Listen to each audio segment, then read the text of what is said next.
जिस प्रकार ज्योतिष शास्त्र है उसी प्रकार वास्तु शास्त्र भी है। वास्तु शास्त्र का भी उतना ही महत्वपूर्ण रोल है अपने जीवन में जितना कि ज्योतिष शास्त्र का है। वास्तु का सीधे जीवन पर प्रभाव पड़ता है। जैसे 10 दिशाओं का वर्णन किया गया है, पूर्व पश्चिम उत्तर दक्षिण, ईशान कोण, अग्नि कोण, नैऋत्य कोण और वायव्य कोण। अब यदि देखा जाए तो वायव्य कोण को वास्तु के हिसाब से सबसे उत्तम शौचालय आदि के लिए माना जाता है। नैऋत्य कोण को वृद्ध लोगों के, घर के बुजुर्गों के रहने के स्थान के रूप में जाना जाता है। ईशान कोण को ईश्वरीय सत्ता भगवान के स्थान के रूप में देखा जाता है, जबकि अग्नि कोण को भोजन बनाने के लिए रसोई के रूप में देखा जाता है। विद्यार्थियों को पढ़ने के लिए पूर्व दिशा की तरफ मुंह करके बैठ करके पढ़ना चाहिए। उनका स्थान अग्निकोण में होना चाहिए।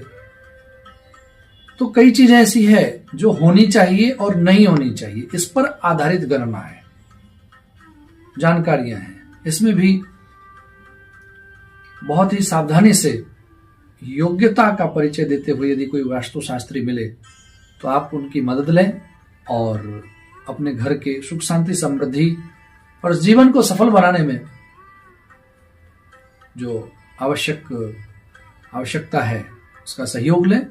वास्तुशास्त्र बहुत ज्यादा जीवन पर प्रभाव डालता है, इसलिए एक अच्छे वास्तुशास्त्री के सहयोग से अपने वास्तु का निर्माण करवाएं और जो निर्माण हो चुका है उसमें यदि कहीं त्रुटि है तो समाधान अवश्य करवाएं। और तोड़फोड़ इसमें समाधान नहीं है, चिंता की बात नहीं है। कई लोग तोड़फोड़ करवाते हैं, अधजल गगड़ी छलकत जाए, ऐसे लोगों से दूर ही रहिए।